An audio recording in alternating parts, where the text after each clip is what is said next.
¿Cuántos tienen cosas atadas con alambre en su casa? ¿Hay alguno acá que tenga cosas atadas con alambre en su casa, en el auto? ¿Sí? En la casa, en cualquier lado, ¿no? Muchas cosas. Qué gran invento el alambre.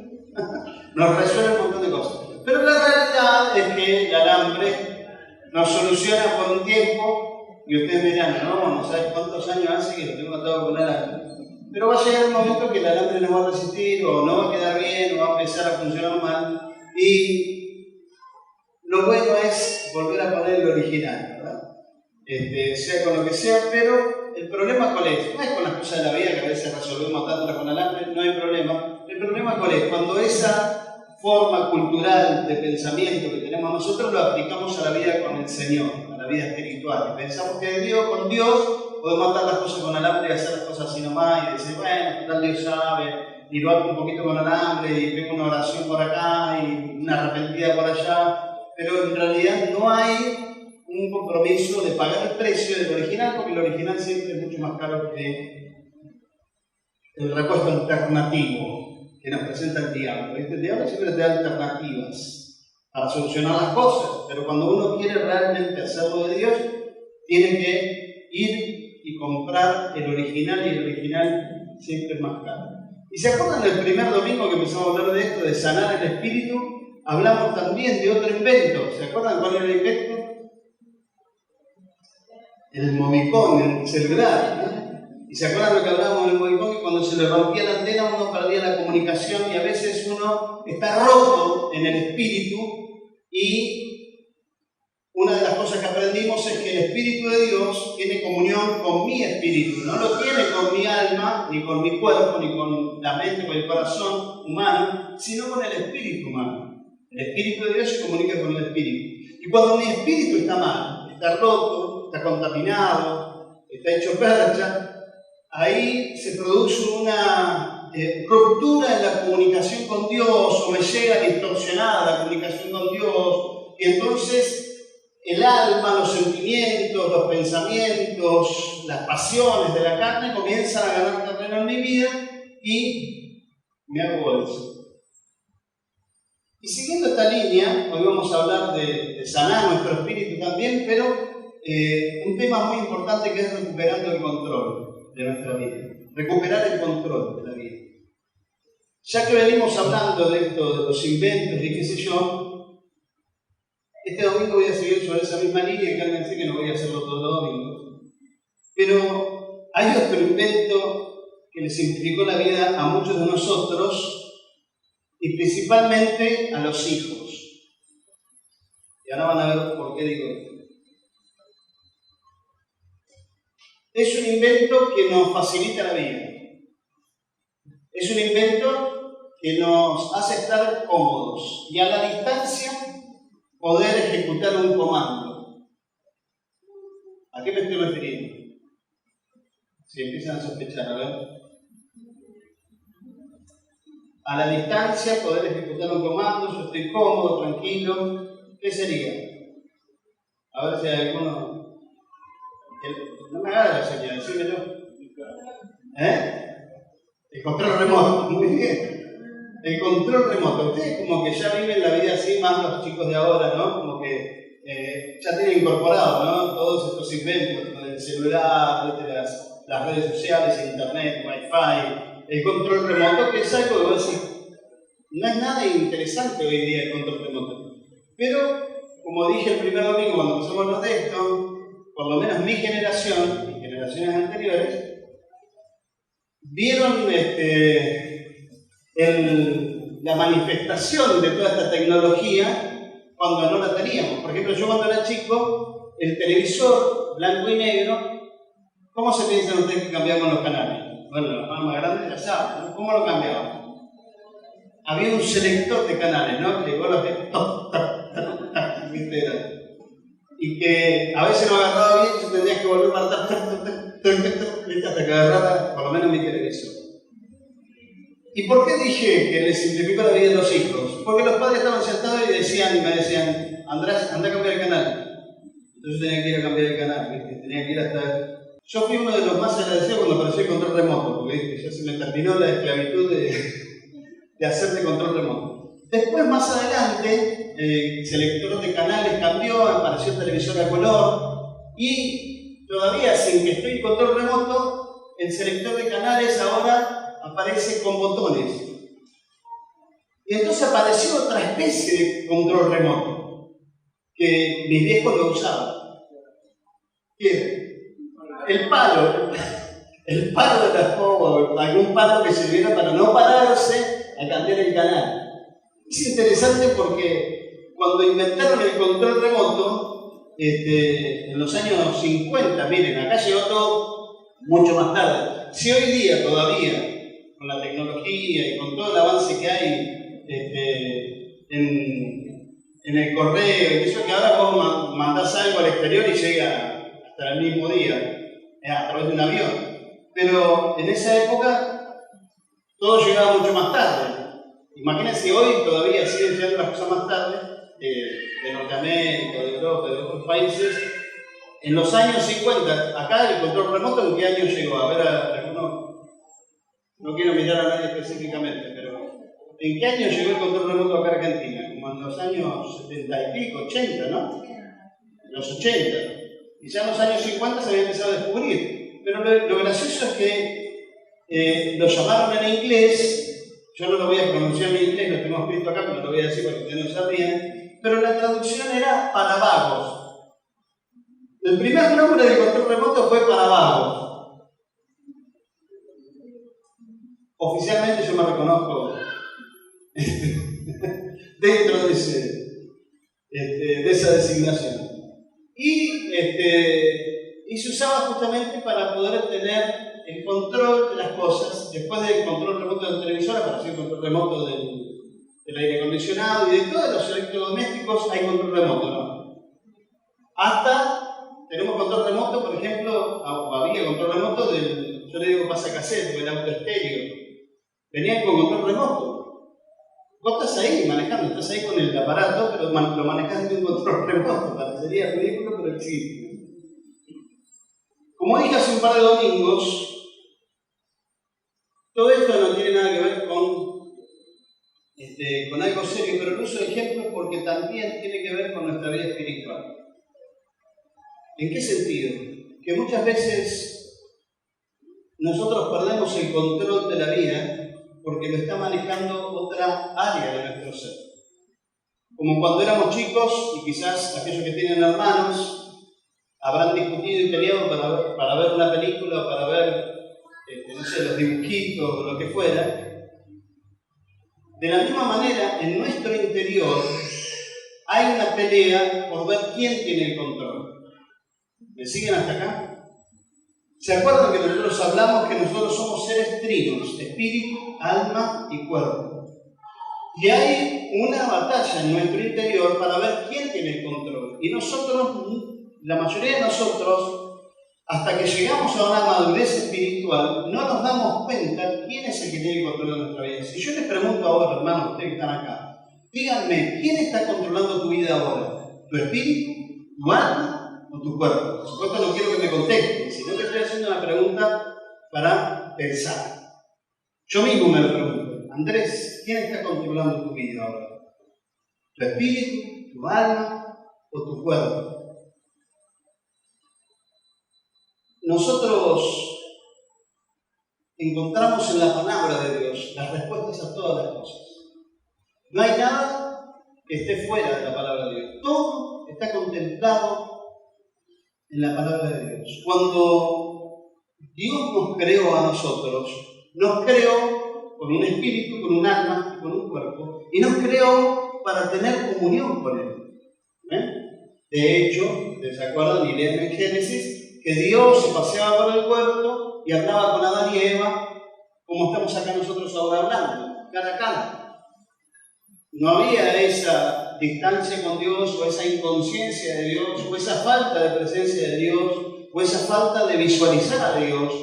No existía. Se lo veía, Él estaba por ahí con Adán y Eva y hablaban y tenían comunión. Hasta que Adán y Eva caen en pecado y se produce la muerte espiritual en sus vidas, y a través de ellos dice la Biblia que nosotros heredamos esa muerte espiritual y nacemos muertos en pecado. Aún sin haber pecado, nuestro espíritu nace muerto. Muerto en el sentido de que no tiene comunión con Dios nuestro espíritu. ¿Se entiende? ¿Me siguen hasta acá? Creo que la mayoría, esto que estoy diciendo, no le es desconocido. El problema es la vida cotidiana. ¿Cómo vivimos nosotros aún sabiendo esto? Cuando Cristo vino a nuestras vidas, creo que la mayoría de los que están acá tienen a Cristo en su corazón. Cuando Cristo viene a nuestras vidas, nos vuelve a dar vida, toca nuestro espíritu y el espíritu revive. El espíritu que nació muerto en delitos y en pecados, ahora cobra vida. Dice la palabra, ¿no? Que Él nos dio vida a nosotros aún cuando estábamos muertos en nuestros delitos y pecados. Ese no era el texto. Esto lo estoy diciendo de memoria. Ahí dice en Romanos 8:10, que lo usamos el otro día, que si Cristo está en vosotros, el cuerpo a la verdad está muerto. Y acá hago una pausa. No estamos muertos físicamente. ¿A qué se refiere con la muerte del cuerpo? A ver, alguien que me ayude. ¿A qué se refiere con la muerte del cuerpo?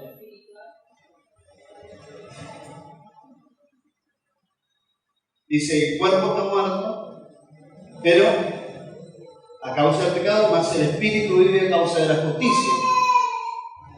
¿De qué está hablando ahí? Díganlo, fuerte ahí. ¿Cómo? Bien, pero ¿qué sería la carne? Ahí claro me dice la carne, pero ¿qué sería la carne?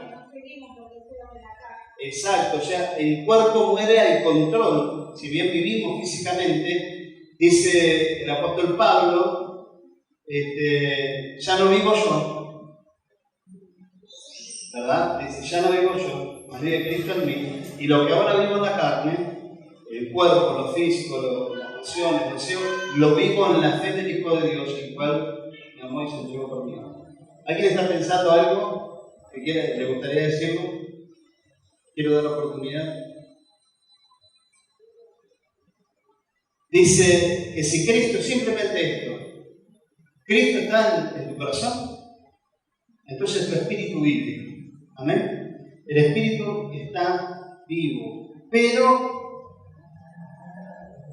seguimos con la pregunta: ¿quién tiene el control? Hay en Mateo 26:41, Jesús mismo va a decir algo increíble, ¿no? Dice, velad y orad, para que no entréis en tentación. El Espíritu, con minúscula, no se refiere al Espíritu Santo, sino a tu Espíritu, el Espíritu que fue revivido por Cristo, por el Espíritu Santo, al tener comunión con Dios, el Espíritu vive. Entonces el Espíritu, ¿qué dice? Está dispuesto, pero la carne es débil. ¿Y a qué se refiere con la debilidad de la carne? Ahí yo puse esto como primer punto, la debilidad de la carne. ¿A qué se refiere? Cabe aclarar que la carne es débil y no tiene poder, no tiene fuerza y no tiene nada para poder hacerlo de Dios. La carne no puede hacerlo de Dios. Muchas veces la carne quiere imitar lo de Dios, ¿verdad? Entonces la carne, como nosotros decimos, bueno, somos cristianos, pero mi carne no es cristiana. Pero tengo que ser amable. Dice la Biblia que tengo que ser amable, que tengo que ser amoroso, que tengo que ser perdonador. Entonces, si esto no lo maneja el Espíritu, mi Espíritu, juntamente con el Espíritu de Dios, si no lo maneja el Espíritu y lo maneja la carne, me voy a esforzar. Digo, no, tengo que ser amable. Tengo que ser amable, tengo que ser amable. Y me lo digo y me lo repito, cuando vaya a la iglesia tengo que saludar a los hermanos con amabilidad, tengo que ser más amoroso, tengo que esforzarme por eso, porque a mí no me sale, no me nace, ¿qué quieres que le haga? Y no te van a hacer. ¿Por qué? Porque lo estás haciendo desde la carne. Entonces la carne se quiere de alguna manera congraciar con eso y quiere imitar eso y dice, bueno, tengo que ser un cristiano amable, amoroso, simpático. ¿Saben cuánto dura eso? Dura hasta que vos te esforzaste por saludar a alguien y no te saludó. Sí, me lo piensan. Yo lo fui a saludar y no me saludó. Vos lo viste, ¿no? Que no me saludó. No te digo contigo. ¿Viste? Entonces ahí ya me pongo mal porque... ¿Por qué pasa eso? Porque estamos tratando de vivir la vida de Dios, la vida en comunión con el Espíritu desde la carne. Y no es posible, porque la carne no hay nada que pueda hacer.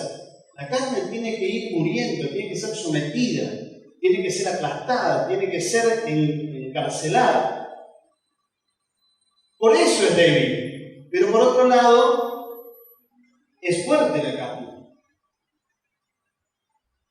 Alguna vez algún hermano me dijo, y alguien lo dijo por ahí y yo lo compartí una vez. Que un hermano dijo, ¿qué va a ser débil la carne si a mí me gana siempre? Y la realidad es esa, que muchas veces estamos ahí tratando de vivir la vida cristiana, estamos tratando de hacerlo de Dios, y la carne se presenta como una oposición muy fuerte. Dice ahí en Gálatas 5:17.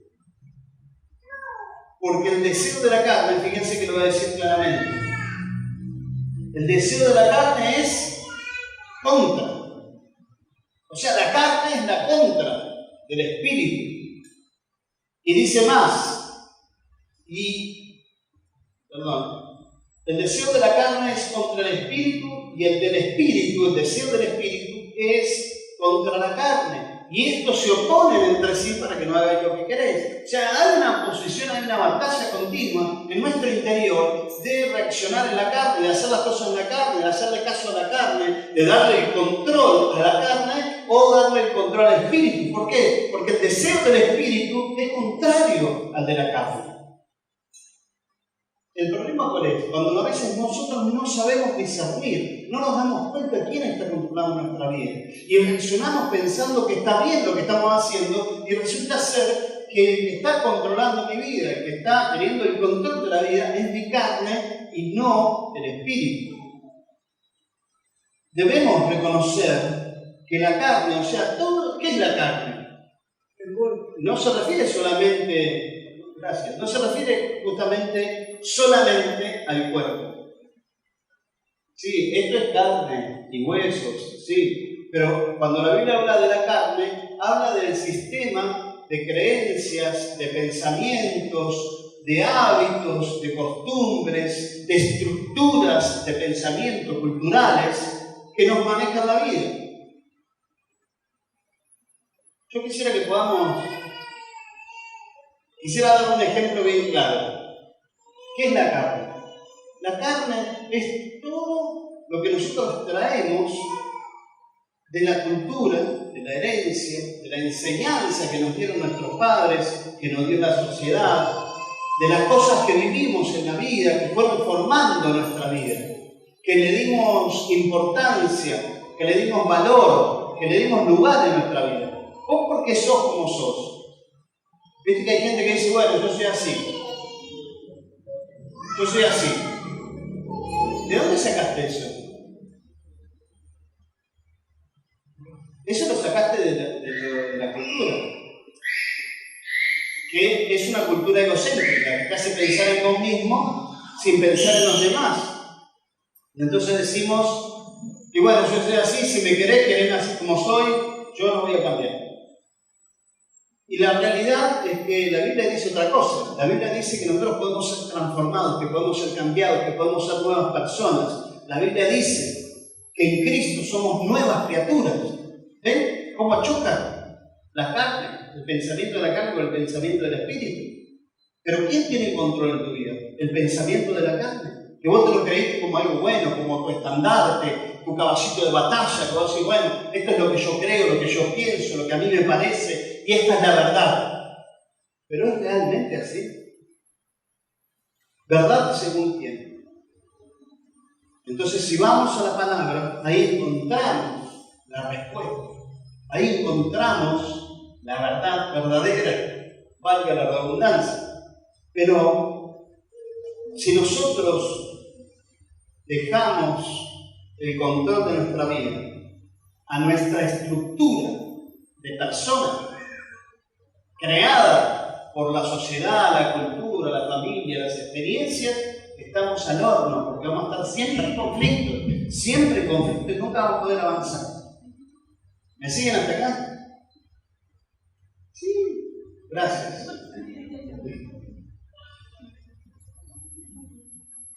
¿Qué pasa cuando nosotros le damos lugar a la carne?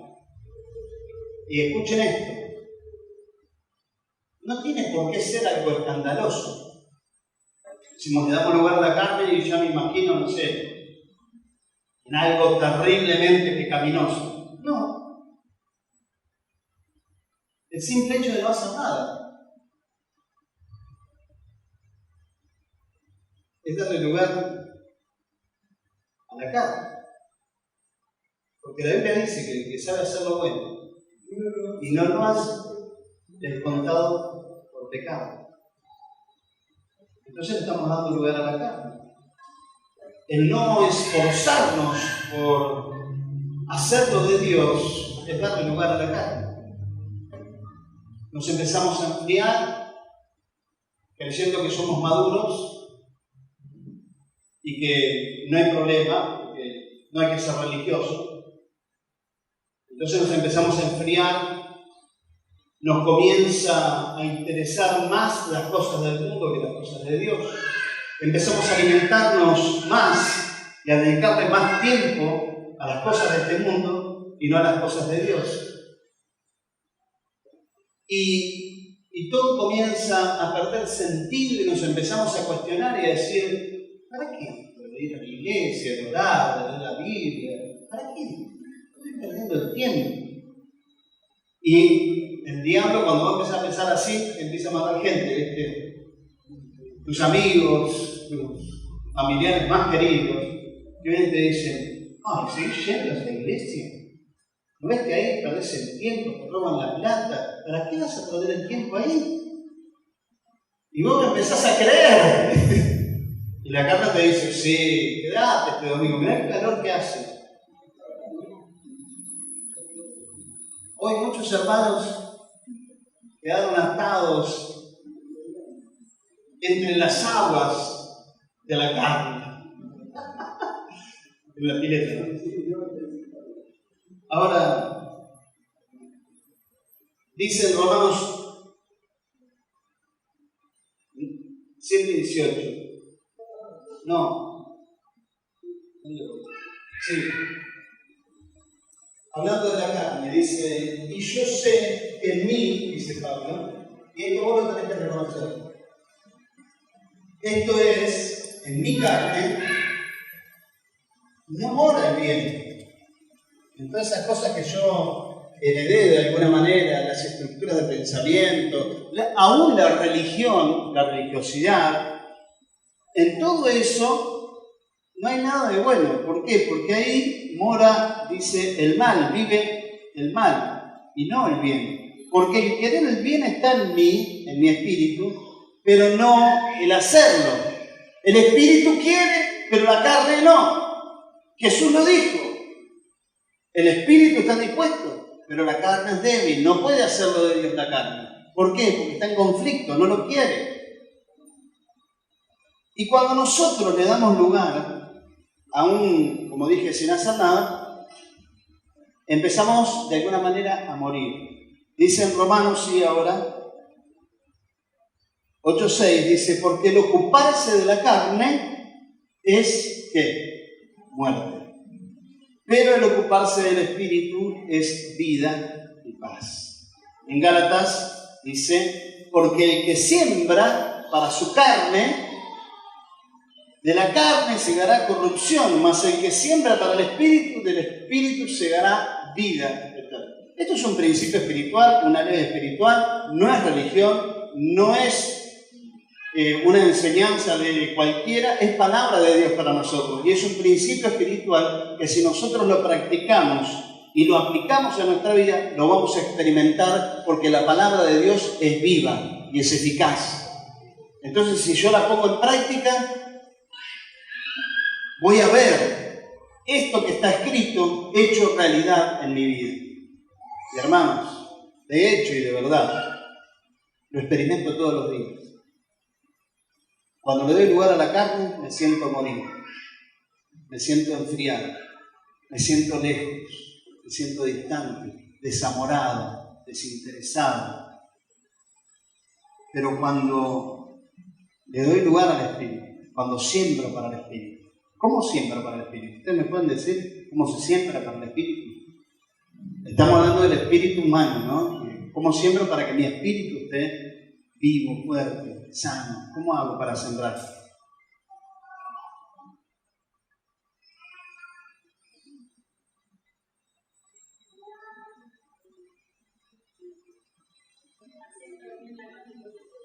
Muy bien, haciendo bien a los demás estoy sembrando. ¿De qué otra manera? Sí, son esas cosas simples que están pensando. ¿Cómo qué, por ejemplo? Orar. Vos orás y estás sembrando para el Espíritu. Lees la Biblia y estás sembrando para el Espíritu. ¿Sí? Ayunás y estás sembrando para el Espíritu. Ayudás a los demás a hacer algo por alguien, estás sembrando para el Espíritu. ¿Amén? Estás contribuyendo para las mochilas que van a estar haciendo las chicas y para los nenes que necesitan, estás sembrando para el Espíritu. ¿Amén? Entonces, cuando sembramos, vamos a experimentar vida de paz. Sembramos para el Espíritu. Vida eterna, abundante. La vida eterna comienza acá, ¿eh? Cuando uno recibe a Cristo, comenzó la vida eterna. No es que cuando te morís. Cuando te morís, se completa la obra. Por un lado está la carne débil, que no puede hacerlo de Dios. Pero por el otro lado está la fortaleza del Espíritu. Dice en 2 Timoteo 1:7, porque no nos ha dado Dios espíritu de cobardía. Ustedes lo conocen, ¿verdad? No nos ha dado Dios espíritu de cobardía, sino de poder, de amor y de dominio propio. Ni la NBI, ni la NTV, ni ninguna otra versión en español lo dice como una de las traducciones en inglés. La Biblia contemporánea en inglés traduce self-control. Ustedes saben que la selfie, ¿qué es selfie? ¿Sí? Es como un autorretrato, una autofoto, ¿verdad? Self-control es autocontrol. Tener dominio propio es tener el control de mi vida. Y la pregunta es, ¿quién tiene el control? ¿El espíritu? ¿Sí? ¿El alma o el cuerpo? El alma y el cuerpo componen la carne. Entonces pregunto, ¿quién tiene el control? ¿El espíritu o la carne? El alma está compuesta por todo lo que son los sentimientos, las emociones, la mente, el corazón. ¿Sí? El cuerpo físico no es solamente carne, sangre, venas, en mi caso cuero, no piel. Por lo menos eso dice mi esposa. Pero no está compuesto lo físico solamente de eso, sino también de los deseos del cuerpo, sexuales, los apetitos, ¿sí? El comer, el beber, el dormir, los placeres que experimentamos físicamente quieren controlar nuestra vida, ¿verdad?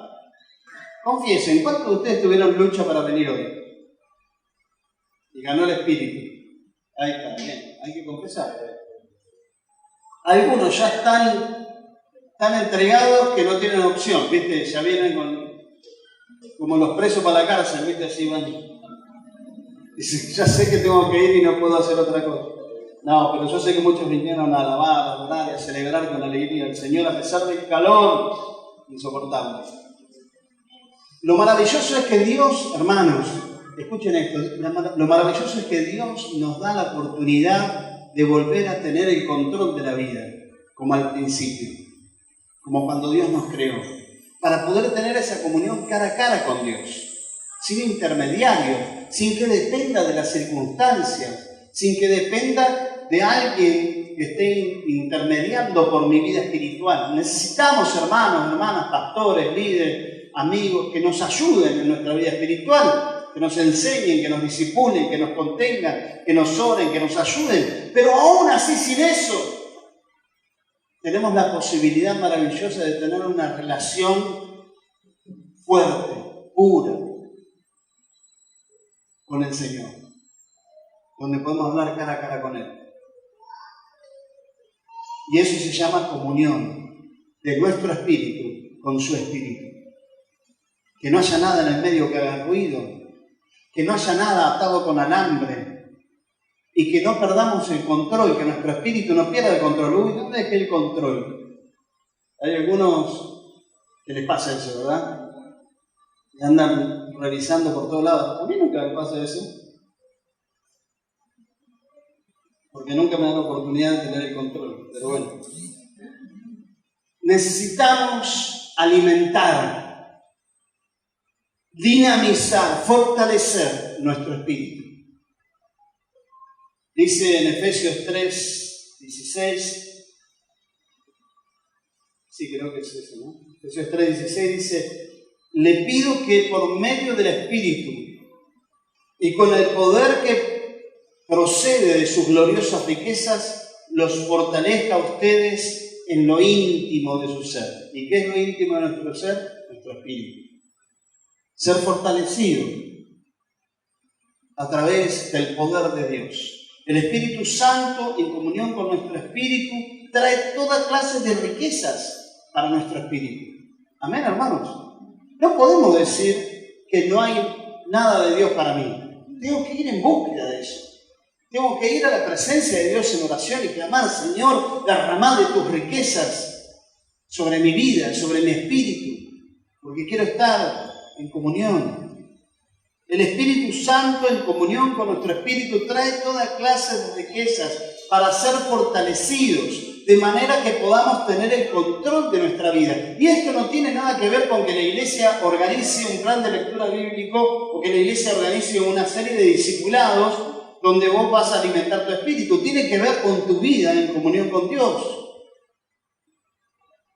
Directamente, irresponsablemente, de parte tuya.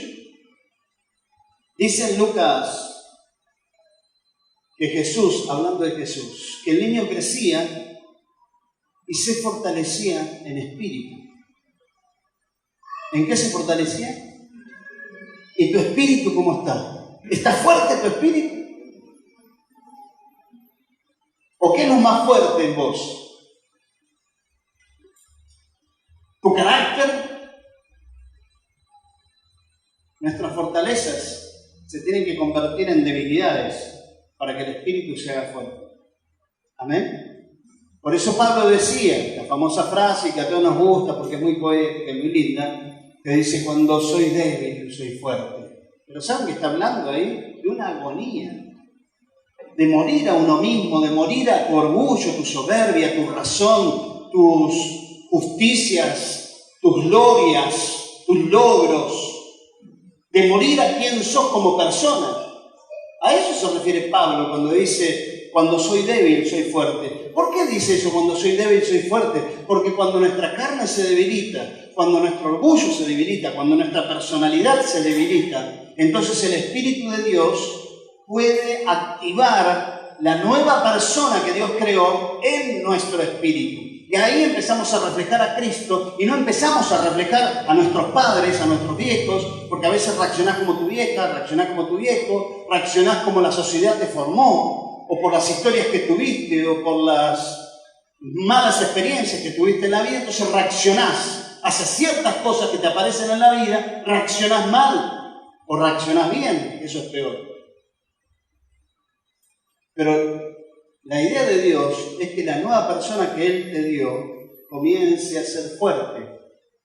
Y esa nueva persona que fue creada según Dios gane el control en tu vida. Dice este pasaje de Lucas que el niño crecía y se fortalecía en espíritu, y fíjense lo que hacía Jesús como niño: andaba por lugares desiertos. Y yo me pregunté por qué, y dice hasta el día de su manifestación a Israel, o sea, hasta los 30 años él andaba solitario. Y yo digo, ¿por qué a veces es necesario estar solo? Apagar los ruidos, las voces. ¿A cuál de ustedes les gusta estar con gente? Que están siempre con gente, les gusta estar con gente, y están en la casa sola y dicen, che, ¿y si vamos a lo de fulano? ¿O si invitamos a sultano? ¿Y por qué no hacemos una reunión y nos venimos todos? ¿Viste que hay gente así? ¿Quiénes de ustedes son así? A ver, confiesen, que les gustan las multitudes de gente, la comida, el bullicio, el ruido, que la casa esté llena. Bueno, está bien.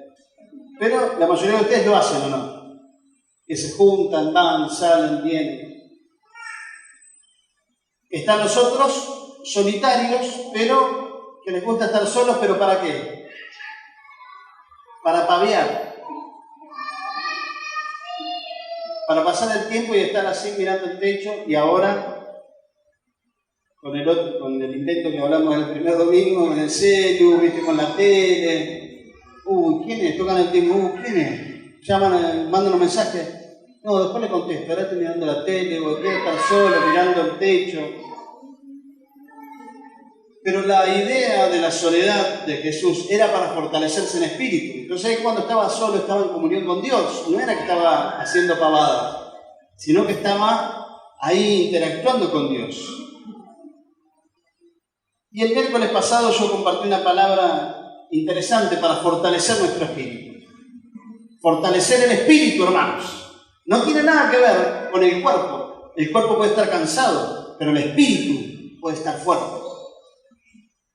No tengo fuerza para levantar la mano para agarrar un vaso de agua, pero en el espíritu estoy fortalecido. Porque cuando soy débil, soy fuerte. No tengo ganas de nada, pero me voy a poner a orar, y te arrodillás cuerpo ahora en el nombre de Jesús. Y das el cuerpo. Y Pablo decía, golpeo mi cuerpo y lo pongo en servidumbre. ¿Por qué? Porque el cuerpo que forma parte de la carne no quiere estar muriéndose de calor ahora escuchándome a mí. ¿O no? Están batallando con su cuerpo, ¿no? Dice ahí en Romanos 12:11, en lo que requiere diligencia, no perezosos, ferviente en espíritu, sirviendo al Señor. Esto trae una fortaleza al espíritu increíble. Y vuelvo a repetir, no depende de nadie más sino de vos, que tomes la decisión de fortalecer tu espíritu sirviendo al Señor de una manera fervorosa. Aunque haga calor, servir al Señor de una manera fervorosa es prendido fuego de pasión por amor al Señor y por el amor a los hermanos a quienes servimos. Cuando vayamos a servir al Señor, debemos hacerlo de esta manera porque es como Dios espera que nosotros lo hagamos.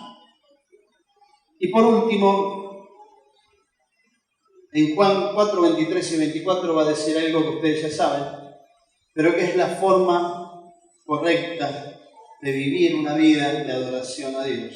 Dice, mas la hora viene, y ahora es, cuando los verdaderos adoradores adorarán al Padre. ¿En qué dice? En espíritu y en verdad. ¿Por qué dice eso? Porque también el Padre, tales adoradores, busca que le adoren. Dios es espíritu, y los que le adoran en espíritu y en verdad, es necesario que le adoren. No hay otra forma de adoración que no sea en espíritu. ¿Me escucharon? Saben de qué estoy hablando, ¿verdad? Ahora, adorar en espíritu, cuando uno adora en el espíritu, se manifiesta a través del físico, del cuerpo. Y es más, El cuerpo tiene que servir para adorar a Dios. Por eso la palabra adoración, la raíz de la palabra adoración es, ¿saben cuál es? Postrarse. ¿Cuál es la raíz de la palabra adoración? Postración. Postrarse, tirarse al piso. El cuerpo tiene que servir a la adoración y no al revés. Yo no puedo estar adorando al Señor sin una respuesta física. De alguna manera yo tengo que responder con todo mi ser a la adoración. No puedo decir, estoy así, estoy adorando, estoy adorando. Tendría como un cartel en la frente que luminoso que diga, estoy adorando. La adoración se expresa a través del cuerpo físico, a través de los sentidos, de los sentimientos, de las emociones. Por eso muchos de ustedes o de nosotros lloramos cuando adoramos al Señor. Cantamos, levantamos las manos, aplaudimos, saltamos, hacemos cosas con nuestro físico. ¿Por qué? Porque hay una respuesta de nuestro físico, de todo nuestro ser, de nuestra alma, a la adoración a Dios. Y entonces ahí, ¿quién tiene el control? El Espíritu. Amén.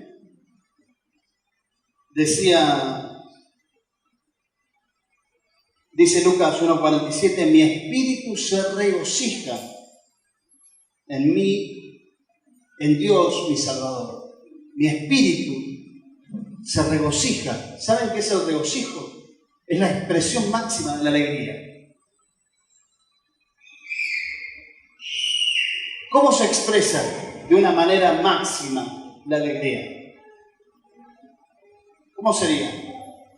Que vos veas a alguien y digas, este está demasiado contento. El regocijo es la expresión máxima de la alegría, del gozo. Y eso se hace saltando, cantando, gritando, anunciándolo. ¿Amén? Espero que se regocijen en el Señor, amados. Conclusión, termino. Dice en Gálatas, hermanos, y este es mi deseo y mi oración. La gracia de nuestro Señor Jesucristo sea con vuestro espíritu. La gracia, el favor de Dios, el regalo de Dios, toda la riqueza de Dios sea con tu espíritu. ¿Lo recibís? Sea con tu espíritu. ¿Lo recibís? Recibilo porque es de parte de Dios para nosotros. Yo lo recibo. La gracia sea con mi espíritu y sea con tu espíritu. Cerra tus ojos ahí donde estás. No te pares así sentado y decirle, Señor, quiero darle el control a mi espíritu. Ya no quiero ser más controlado por las emociones, los sentimientos. No quiero ser más controlado por las pasiones y los deseos, sino quiero que mi espíritu tenga el control de mi vida. Porque es mi espíritu que tiene comunión con tu espíritu. Yo ruego, Señor, en esta noche, que mires nuestra vida, nuestro corazón. Vos nos conocés a cada uno de los que estamos acá. Y sabés, Señor, cómo está nuestro espíritu. Muchos han llegado hasta aquí con el espíritu angustiado, con el espíritu quebrado. Han venido con el espíritu herido. Han venido con el espíritu amargado. Pero yo ruego que por tu gracia, las riquezas de tu poder se derramen sobre nuestro espíritu para que nuestro espíritu sea fortalecido, sea reavivado y podamos responder a tu espíritu regocijándonos, adorándote, sirviéndote. Fortalece nuestro espíritu, Señor. Fortalece mi espíritu cansado quizás. Si tu espíritu está cansado, mi hermano, mi hermana, decide al Señor. Él conoce tu ser interior, sabe tus luchas, tus pruebas, tus batallas, tus derrotas.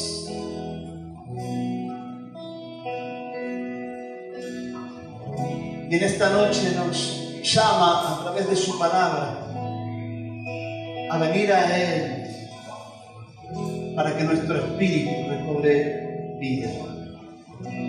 Sí, Señor, vivifica nuestro espíritu, renueve